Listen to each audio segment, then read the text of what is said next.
खबर शामिल करते हैं रहीम यार खान से। हमारे वन प्लस न्यूज़ के डिस्ट्रिक्ट ब्यूरो चीफ राना बिन्यामीन से। रहीम यार खान से थाना आब हयात का एएसआई शकील सलमा नामी खातून की जान का दुश्मन बन गया।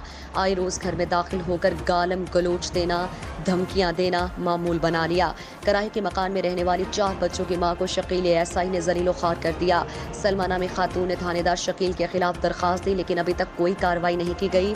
सलमा नामी खातून का कहना था कि इंसाफ देने के लिए डीएसपी के पास चक्कर लगा रही हूँ, कहीं से इंसाफ मिलता नजर नहीं आ रहा, मुझे खतरा है। शकील एएसआई ने मेरी तस्वीरें भी बनाई, घर की तलाशी ली, सामान बिखेर दिया। शकील एएसआई को मैं नहीं जानती कि वो मुझे क्यों तंग कर रहा है, मैं नहीं जानती। शकील थानेदार की वजह से मालिक मकान ने जगह खाली करा ली है। घरों में कामकाज करके बच्चों का पेट पालती हूँ।